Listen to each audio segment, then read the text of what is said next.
bitch ass. What you just say? Hey. It's gonna feel like a foot in your mouth.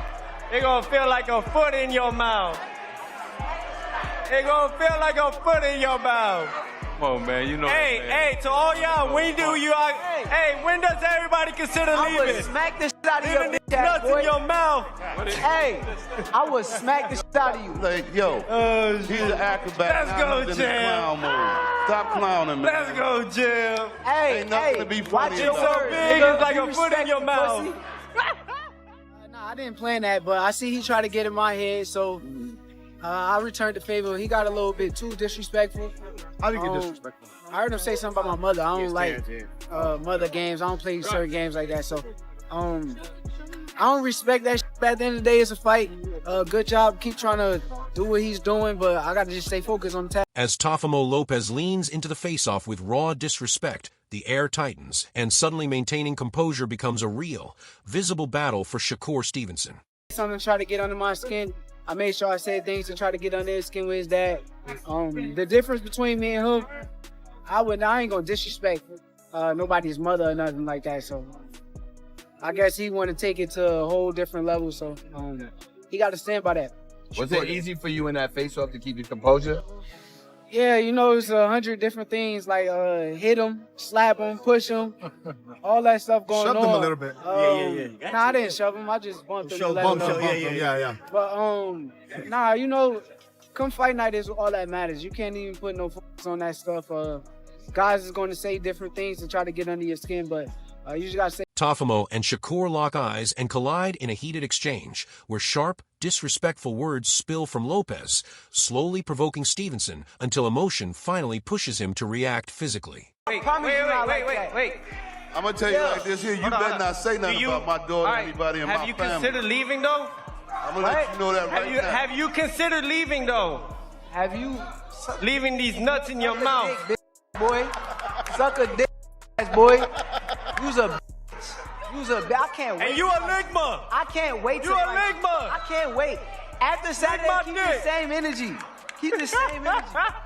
Yo, that's all you want to do. You want to clown. Wait. You ever been to Malone? Teofimo fires back with heat, brushing Shakur aside like it means nothing, claiming if Stevenson truly wants proof, real anger will be unleashed on fight day itself. Oh, that's what he said. Yeah, that's what he said. I mentioned his mother. Why would I mention his mother? That's what he said.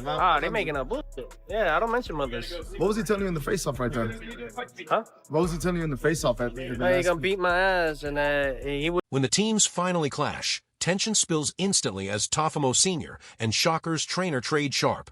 Heated words the moment both arrive at the venue, setting an uneasy tone for the fight ahead. Go on the Lord. Go Floyd Mayweather. It was supposed to be only you. What's going on? I heard. No, wait a minute. I heard they got you on the side. You know the problem with you? I heard. On you. No. I heard Floyd told you to go to the side. Hey, the problem with your son is you still there. That's the problem.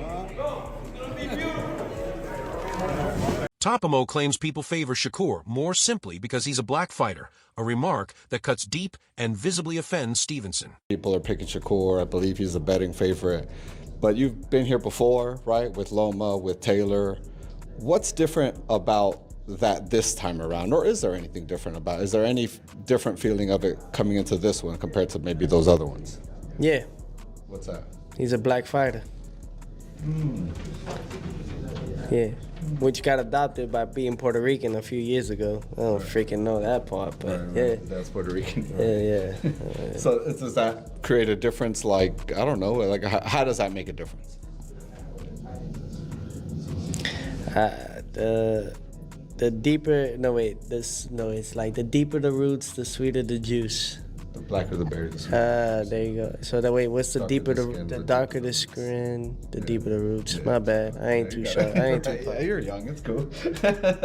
Shannon Briggs steps in to cool the fire, saying this is simply a clash of two tremendous fighters, and when fight day arrives, only the ring will reveal who truly stands above the rest. Technical fight, I think both of them, not tremendous punches, so I'm looking at a 6-6, 6 rounds each, you know what I'm saying, or a close decision. It's a pick 'em. They both got skills. What are the rounds that Teofimo wins? What do those rounds look like? Like with his style against Shakur, how does he win the rounds against Shakur? Staying busy and Shakur, keeping Shakur defensive. If Shakur shows up and he don't let his hands go, then Tio get an advantage. But if Shakur start fast and they both go round for round, that's why I'm saying it's a 6-6, because I think they're going to go round for round. And you what think, a great fight. So for Shakur, he needs to kind of pick his spots, box. Is that kind of how you see Shakur winning rounds? I think Shakur got to be... Shakur says he knows he's blessed, and with the spotlight burning hotter than ever in this fight, he's fully determined to rise to the moment and prove exactly who he is. I know that God has blessed me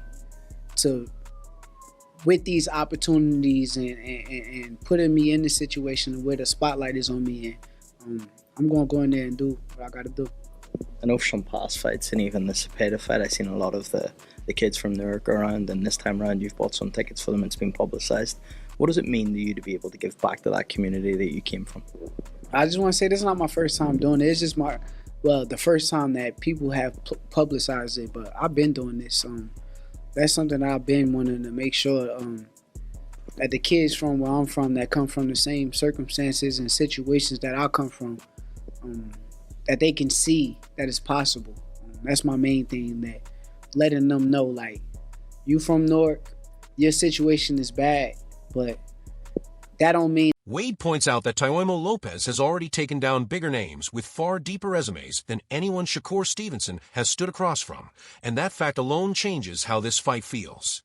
Even so, Shakur walks in as the favorite, and to Wade, that says everything. Either Lopez is being dangerously underestimated, or the boxing world truly believes in what Stevenson brings to the ring.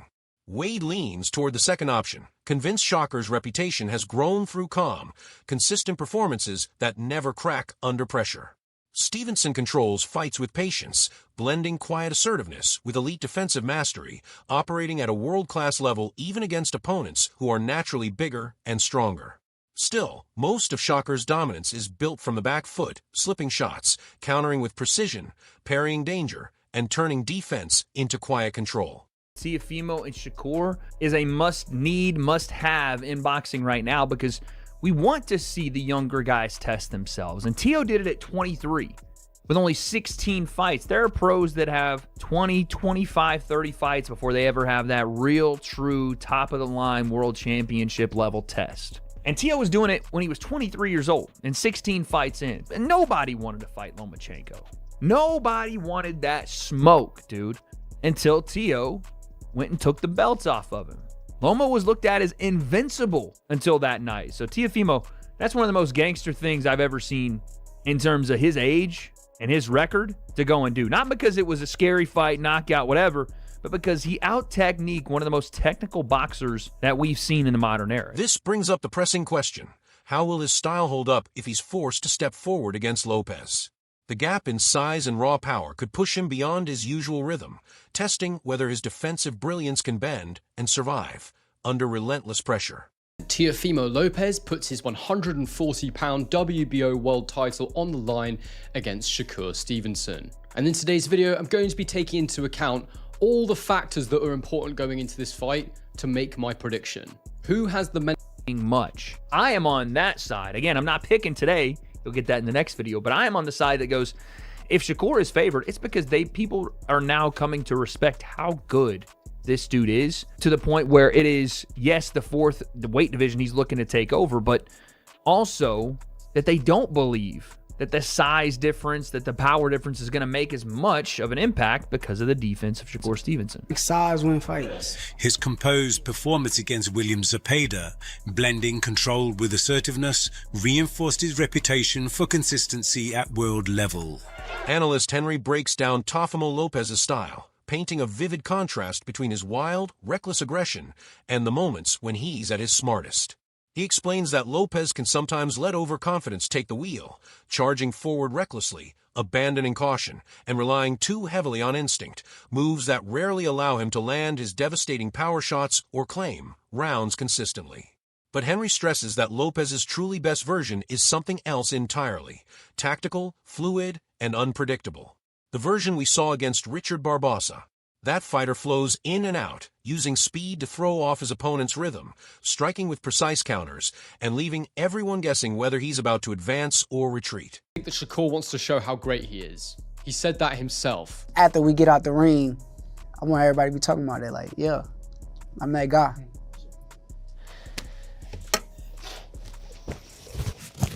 You're not gonna get that all the time. If you go for people's expectations on what you're gonna get after that, you're gonna always be disappointed. And whilst, as Teo pointed out, you don't really want to be relying on the opinions of others for how you feel about yourself, I don't think it's necessarily a bad motivation in sports. But moving swiftly into the tactics of this fight. As I say, I've done a full tactical breakdown already. You can go and check it out on my channel. But this moment from Shakur Stevenson, for me, this really sums up the tactical story of this one as far as Teofimo Lopez goes. Hey, look! He's not gonna show up like this.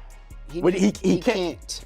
He can't go backwards? He can't show up. Analyst Henry shines a spotlight on Teofimo Lopez's exceptional counterpunching, especially the brilliance he displayed against Josh Taylor, calling it some of the most impressive work seen on the world stage. But Henry warns that rushing Shakur Stevenson, a master of backfoot boxing, would be a costly mistake.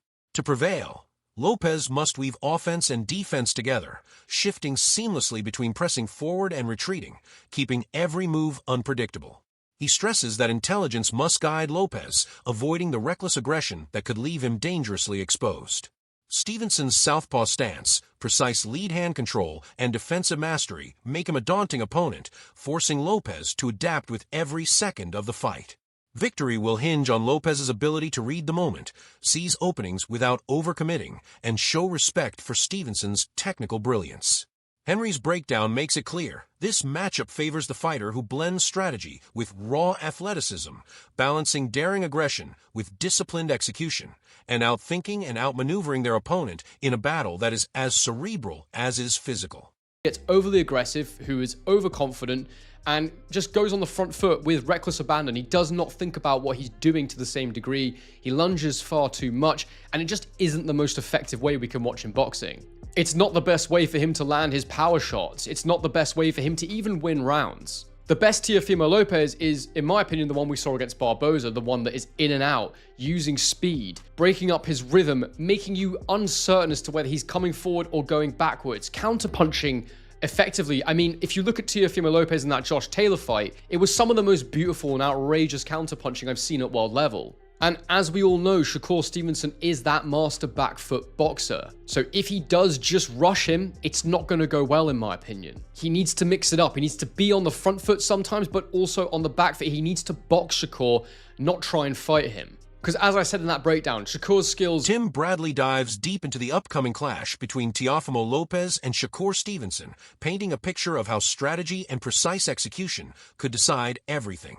He stresses that keeping Lopez off balance, uncertain, and guessing is key because the younger fighter thrives when he controls the pace. Stevenson's jab, Bradley explains, becomes more than a punch. It's a tool to command distance, forcing Lopez to react instead of attack on his own terms. The analyst notes that Lopez's natural aggression can actually open doors, but only if Stevenson remains disciplined, avoids overcommitting, and transforms defensive awareness into sharp, decisive offensive opportunities. Yeah, long as he walk behind with the jab, long as he walk behind with feints, because feints throw off Teo, jabs throw off Teo as well. He's a counterpuncher.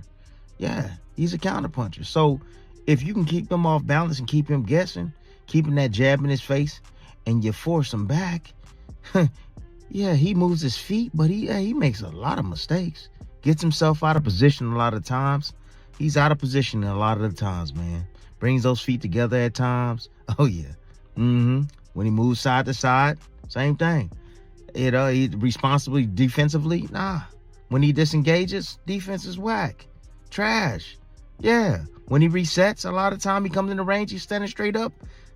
Come on, man. Shakur can take advantage of Teo not being that great on the inside, not being that great at... Timing, precision, and smart shot selection outweigh raw power in this matchup, as Stevenson has the tools to punish any moment of recklessness with perfectly placed counters. Bradley highlights that weaving defensive movement with calculated offense will disrupt Lopez's rhythm, shutting down his ability to unleash effective combinations. Stevenson's adaptability, awareness, and technical mastery give him the edge. if he can stay patient and consistent. Bradley insists the fight favors the boxer who balances measured aggression with control, using strategy to neutralize Lopez's natural explosiveness. In the end, victory will belong to the fighter who remains composed, keeps Lopez guessing, and seizes every opening, blending intelligence and athleticism into a commanding performance inside the ring. Sneak him up top. Yeah, it's plain and simple. Sneak him up top. That's it. But if Shakur can stand his ground, if Shakur can evade and get right back in his space, right back in his face, man, evade and get right back in his face, right? When he's not set or ready to punch, when them feet are spread apart, Shakur can walk to him. Shakur can walk to him. Shakur ain't got to move around and all this. He ain't got to do that shit against Lopez. I promise y'all. He ain't got to do all of that. Long as Shakur see them damn punches coming, he gonna be all right. He might, if he gets clipped with a shot, he gonna be all right. Yeah. Oh, yeah. The shot and another shot he gonna be looking for is a left hook. Yeah. Shakur going to that damn Mayweather defense, Philly shell, that left hook. From an analyst's lens, the showdown between Teofimo Lopez and Shakur Stevenson marks a defining moment in both of their careers. Lopez steps into the ring under immense expectations, and a loss could seriously shake his reputation and standing in the sport. Analysts point out that his raw aggression and power make him a formidable threat, yet leaning only on brute force leaves openings against a fighter as technically sharp as Stevenson. Shakur, by contrast, brings a precise, disciplined game, one that flows through movement, timing, and defensive mastery. His command of distance and ability to control the pace with a sharp jab and nimble footwork earn him widespread praise, turning every calculated step into a potential advantage. Go. You will no longer be a champion. Do you go to 47? You know what I mean? Because with 47 is a wasteland. It is not popping right now. Yeah, you could have Devin Haney fight, but if you lose to kind of semi-similar style in terms of like a pure boxer with Shakur, move up in weight 7 pounds. I really feel like the Teofimo Devin fight won't be desired. And then if Ryan Garcia can earn a belt and finally earn some respect from the boxing fans, not like social media fans and following, but actual boxing fans, then Haney's better off defending his title in a unification with Ryan Garcia than if Shakur beats Teo, and then Teo talks about... Analysts note that Stevenson thrives when he keeps opponents guessing, blending sudden offensive bursts with calculated retreats to seize openings. The matchup becomes even more compelling because it pits Lopez's raw explosiveness against Stevenson's measured control, setting the stage for a dynamic clash of styles. From a career perspective, a win for either fighter could elevate them to new heights, while a loss might spark a complete reevaluation of tactics and public perception. The outcome, then, carries weight far beyond a single night. It could shape legacies and define the very future opportunities awaiting both fighters in the world of boxing. It is an important fight. Teo has been counted out in fights and done extremely well, which is why I want to see this fight. But according to Teo, he was like, I really won't be surprised if I knock him out. Now, I can't speak for Teo, but I can speak for me. If you knock him out, you'll get a lot of props from me from the boxing side, because that would be impressive. Shakur, I told you, I call Shakur's, I call it distance management more so than defense, right? I think what Shakur does, and again, it could be an extension of defense, but I want to frame it like that because I think Shakur knows his way around the ring and he knows his positioning at all spots of the ring and the different angles. Adam Azim shares his perspective on the highly anticipated showdown between Teofimo Lopez and Shakur Stevenson, offering a pointed prediction. He leans toward Shakur as the likely victor, spotlighting the strengths that tilt the matchup in his favor. While he acknowledges Lopez's raw talent, explosive power, and athleticism, Azim underscores that Stevenson's technical mastery, pinpoint timing, and calm composure under pressure are the decisive factors. He explains that Stevenson's ability to control distance, dictate the rhythm of the fight, and land perfectly timed counters makes him a formidable challenge for anyone, even a fighter as dynamic and powerful as Lopez. Vision in a couple of weeks, Lopez, Stevenson. Who do you think is going to win that? It's actually in the same day as mine, funny enough. Look, it's a very tough fight, but I'm edging towards Shakur to win the fight. I think Shakur can beat him. I think he can. I think Teofimo, I think he struggles with southpaw. The only fight that he didn't struggle with the southpaw was against Lomachenko. But Lomachenko was really small and he was coming at him. But when he got Shakur, he's on the back foot and he's just going to box him, then I see Shakur winning. Azim also points out that Lopez's reliance on raw aggression can backfire, leaving him exposed if he overcommits or becomes predictable. By contrast, Stevenson's calculated, strategic approach lets him turn those mistakes into opportunities, transforming defense into sharp, punishing offense. According to Azim, the fight will likely hinge on discipline, timing, and the ability to adjust on the fly, factors that give Stevenson a subtle yet meaningful edge over Lopez. Champion in New York, and Eddie Hearn said that he dares you to fight him next and that they would have to come down 3 or 4 levels. I mean, what did you make of that, considering that his guy just won a world title and then they're still talking about you? The problem with that fight, it wasn't broadcast anywhere. Like, the only fight it was broadcast was Fight TV, and you're going to pay 50 quid to watch a fight. That is like for that price, no one's going to watch that. That's why I watched it in the morning, but the reason why he keeps bringing my name up is because it makes the fight bigger. It makes sense. If I win a world title, he won a world title, you make a unification fight, it'd be a massive showdown in England, which can be like a bit like Carl Frampton versus Scott. And that wraps up today's video, leaving fans buzzing with anticipation for what promises to be an unforgettable showdown.